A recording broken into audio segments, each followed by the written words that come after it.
Snow White.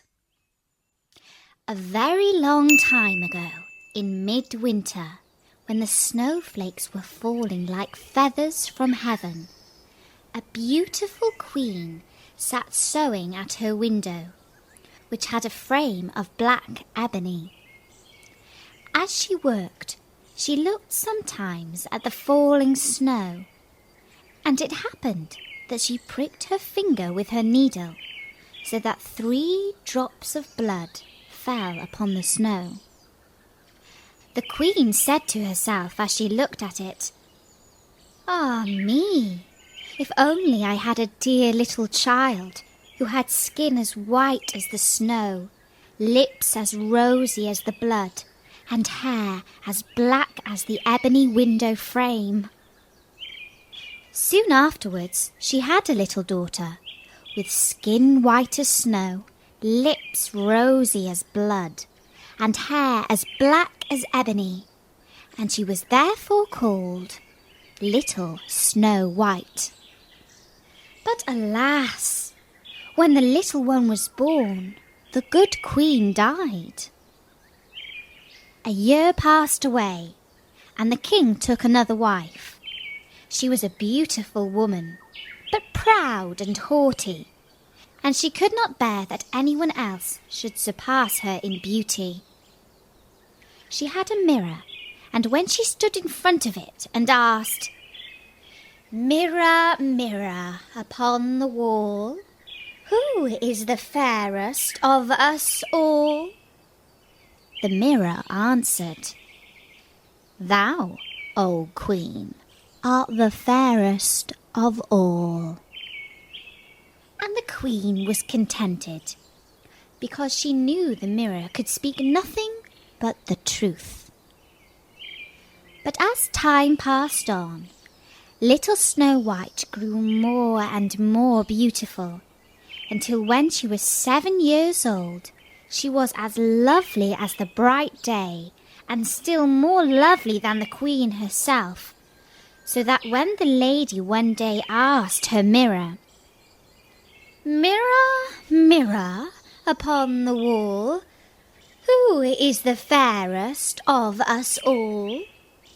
it answered, "O Lady Queen, though fair ye be, Snow White is fairer far to see." The queen was shocked, and grew yellow and green with envy. And from that moment, envy and pride grew in her heart like rank weeds, so that she had no peace day or night, until one day she called her huntsman and said, "Take the child away into the woods and kill her, for I can no longer bear the sight of her.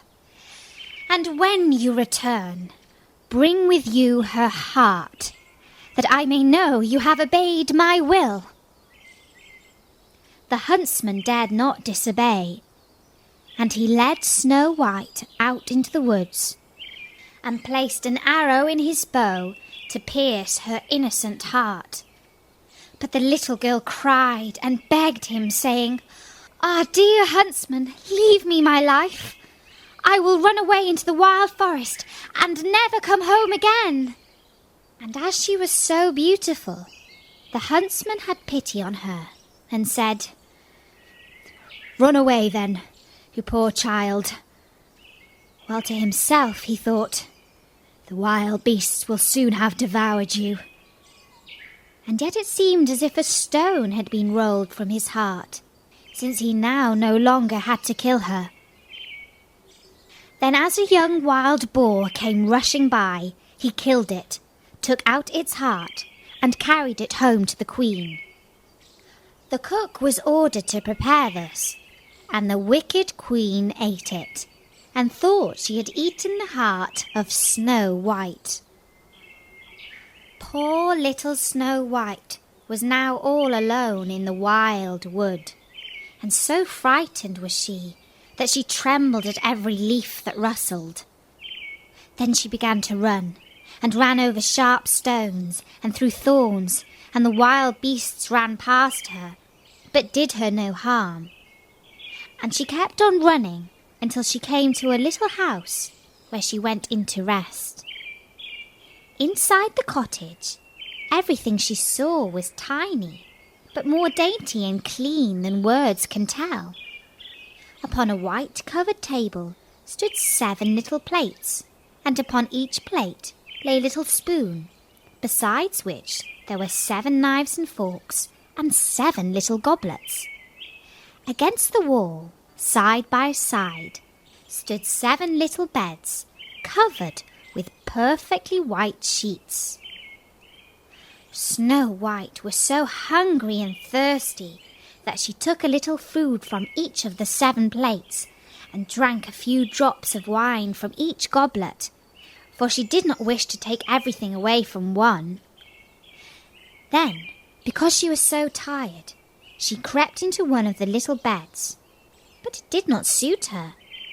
And then she tried the others, but one was too long, another too short, and so on, until she came to the 7th, which suited her exactly. So she said her prayers and soon fell fast asleep. When night fell, the masters of the little house came home. They were 7 dwarfs who worked with a pickaxe and spade, searching for copper and gold in the heart of the mountains. They lit their 7 candles and then saw that someone had been to visit them. The first said, "Who has been sitting on my chair?" The second said, "Who has been eating from my plate?" The third, "Who has taken my piece of bread?" The fourth, "Who has taken some of my vegetables?" The fifth, "Who has been using my fork?" The sixth, "Who has been cutting with my knife?" The seventh, "Who has been drinking out of my goblet?" The first looked round and saw that his bed was rumpled, so he said, "Who has been getting into my bed?" Then the others looked round, and each one cried, "Someone has been getting into my bed too." But the 7th, when he looked at his bed, saw little Snow White, who was lying there asleep. And he called the others, who came running up, and they cried out with astonishment, and brought their 7 little candles, and let the light fall on little Snow White. "Oh, heavens! Heavens!" cried they. "What a lovely child!" And they were so glad that they did not wake her up, but let her sleep on in the bed. And the 7th dwarf slept with his companions, 1 hour with each, and so got through the night. When the sun rose, Snow White awoke, and oh, how frightened she was when she saw the 7 little dwarfs. But they were very friendly, and asked what her name was. "My name is Snow White," she answered. "And how did you come to get in our house?" asked the dwarfs. Then she told them how her cruel stepmother had intended her to be killed, but how the huntsman had spared her life, and she had run on until she reached the little house.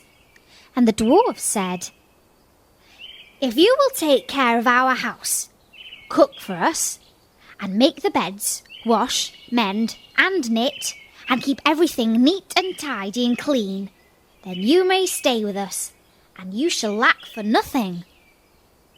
"Yes," answered Snow White, "with all my heart." And so she stayed. She kept the house neat and clean for the dwarfs, who went off early in the morning to search for copper and gold in the mountains, and who expected their meal to be standing ready for them when they returned at night. All day long Snow White was alone, and the good little dwarfs warned her to be careful to let no one into the house. "For," said they, "your stepmother will soon discover that you're living here." The Queen, believing, of course, that Snow White was dead, and that she had eaten her heart, and that therefore she was again the most beautiful lady in the land, went to her mirror and said, "Mirror, mirror, upon the wall, who is the fairest of us all?" Then the mirror answered, "O Lady Queen, though fair ye be, Snow White is fairer far to see. Over the hills and far away, she dwells with 7 dwarfs today." How angry she was, for she knew that the mirror spoke only the truth, and that the huntsman must have deceived her. She thought and thought how she might kill Snow White, for she knew she would have neither rest nor peace until she really was the most beautiful lady in the land. At length, she decided what to do. She painted her face and dressed herself like an old peddler woman, so that no one could recognize her, and in this disguise she climbed the 7 mountains that lay between her and the dwarf's house, and she knocked at their door and cried, "Pretty things to sell, very cheap, very cheap." Snow White peeped from the window and said, "Good day, good wife, and what are your wares?" "All sorts of pretty things, my dear," answered the woman. "Silk and laces of every colour," and she held up a bright-coloured one made of pleated silks. "Surely I might let this honest old woman come in," thought Snow White, and unbolted the door and bought the pretty lace. "Dear, dear, what a sight for sore eyes you are, child," said the old woman. "Come, let me lace you properly for once." Snow White had no suspicious thoughts, so she placed herself in front of the old woman that she might fasten her dress with her new silk lace. But immediately the wicked creature laced her bodice so tightly that she could not breathe, and she fell down upon the ground as though she were dead. "Now," said the Queen, "I am once more the most beautiful lady in all the land." When the dwarfs came home, they were very grieved to find their dear little Snow White lying upon the ground as though she were dead. They lifted her gently, and seeing that she was too tightly laced, they cut the silken cord, where she drew a long breath, and then gradually came back to life. When the dwarfs heard all that had happened, they said, "The peddler woman was certainly the wicked queen. Now take care in future that you open the door to none when we are not with you." The wicked queen had no sooner reached home than she went to her mirror and said, "Mirror, mirror, upon the wall, who is the fairest of us all?" And the mirror answered as before, "O Lady Queen, though fair ye be, Snow White is fairer far to see. Over the hills and far away, she dwells with 7 dwarfs today." The blood rushed to her face as she heard these words, for she knew that Snow White must have come to life again. "But I will manage to put an end to her yet," she said. And then, by using her witchcraft, she made a poisonous comb. Again, she disguised herself, climbed the 7 mountains, and knocked at the door of the 7 dwarfs' cottage, crying, "Pretty little things to sell, very cheap today." Snow White looked out of the window and said, "Go away, good woman, for I dare not let you in." "Surely you can look at my goods," answered the woman, and held up the poisonous comb, which pleased Snow White so well that she opened the door and bought it. "Come, let me comb your hair in the newest way," said the woman, and the poor unsuspicious child let her have her way. But no sooner did the comb touch her hair than the poison began to work, and she fell fainting to the ground. "There, you model of beauty," said the wicked woman. "You are done for at last." But fortunately, it was almost time for the dwarfs to come home, and as soon as they came in and found Snow White lying upon the ground, they guessed that her wicked stepmother had been there again, and set to work to find out what was wrong. They soon saw the poisonous comb and drew it out of her hair, and almost immediately Snow White began to recover and told them what had happened. Once more they warned her to be on her guard and to open the door to no one. When the Queen reached home, she went straight to the mirror and said, "Mirror, mirror on the wall, who is the fairest of us all?" And the mirror answered, "O Lady Queen, though fair ye be, Snow White is fairer far to see. Over the hills and far away, she dwells with 7 dwarfs today." When the Queen heard these words, she shook with rage.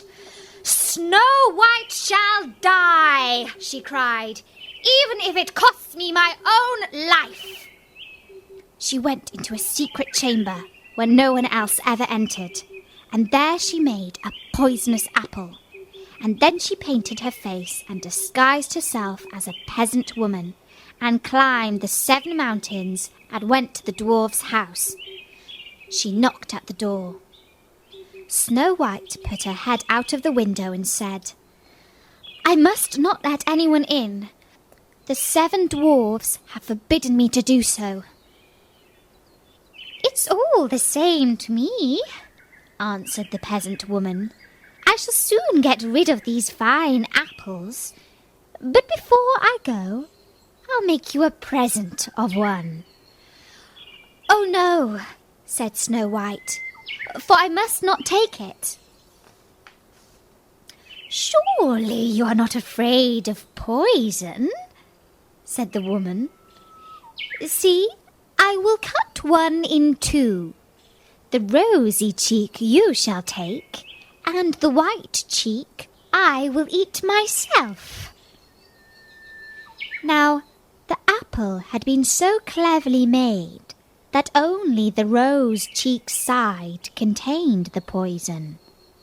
Snow White longed for the delicious-looking fruit, and when she saw that the woman ate half of it, she thought there could be no danger, and stretched out her hand and took the other part. But no sooner had she tasted it than she fell down dead. The wicked Queen laughed out loud with joy as she gazed at her. "White as snow, red as blood, black as ebony. This time the dwarfs cannot take you." And she went straight home and asked her mirror, "Mirror, mirror upon the wall, who is the fairest of us all?" And at length it answered, "Thou, O Queen, art fairest of all." So her envious heart had peace at last, as much as an envious heart can have peace. When the little dwarfs came home at night, they found Snow White lying upon the ground. No breath came from her parted lips, for she was dead. They lifted her tenderly and sought for some poisonous object which might have caused the mischief, and laced her frock, combed her hair, and washed her with wine and water, but all in vain. Dead she was, and dead she remained. They laid her upon a bier, and all 7 of them sat round it, and wept as though their hearts would break, for 3 whole days.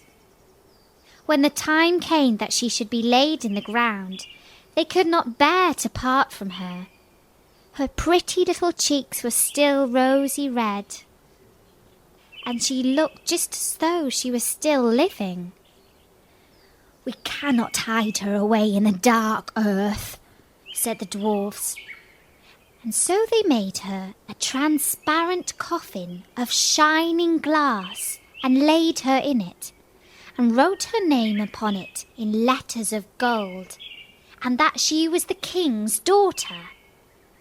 Then they put the coffin out upon the mountain top, and one of them always stayed by it and watched it. And birds came too, and wept for Snow White, first an owl, then a raven, and last a dove. For a long, long time, little Snow White lay in the coffin, but she did not change. She only looked as though she slept, for her skin was still as white as snow, her lips as red as blood, and her hair as black as ebony. It chanced that a king's son came into the wood, and went to the dwarf's house, meaning to spend the night there. He saw the coffin upon the mountain top, with little Snow White lying within it, and he read the words that were written upon it in letters of gold. And he said to the dwarfs, "If you will but let me have the coffin, you may ask of me what you will, and I will give it to you." But the dwarfs answered, "We would not sell it for all the gold in the world." Then said the prince, "Let me have it as a gift, I pray you, for I cannot live without seeing little Snow White, and I will prize your gift as the dearest of my possessions." The good little dwarfs pitied him when they heard these words, and so gave him the coffin. The king's son then bade his servants place it upon their shoulders and carry it away. But as they went, they stumbled over the stump of a tree, and the violent shaking shook the piece of poisonous apple which had lodged in Snow White's throat out again, so that she opened her eyes, raised the lid of the coffin, and sat up, alive once more. "Where am I?" she cried. And the happy prince answered, "Thou art with me, dearest."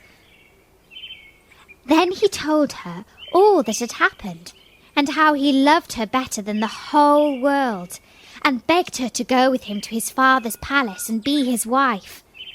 Snow White agreed and went with him, and the wedding was celebrated with great splendour and magnificence. Little Snow White's wicked stepmother was invited to the feast, and when she had dressed herself in the most beautiful clothes, she stood before her mirror and said, Mirror, mirror upon the wall, who is the fairest of all? And the mirror answered, O Lady Queen, though fair ye be, the young queen is fairer to see. Oh, how angry the wicked woman was then, and so terrified too, that she scarcely knew what to do. At first she thought she would not go to the wedding at all, but then she felt she could not rest until she had seen the young queen. No sooner did she enter the palace than she recognised little Snow White and could not move for terror. But as punishment for the evil, wicked stepmother's ways, a pair of red-hot iron shoes was brought into the room with tongs and set before her, and these she was forced to put on and to dance in them until she could dance no longer, but fell down dead. And that was the end of the wicked queen. And that was the story of Snow White by the brothers Grimm.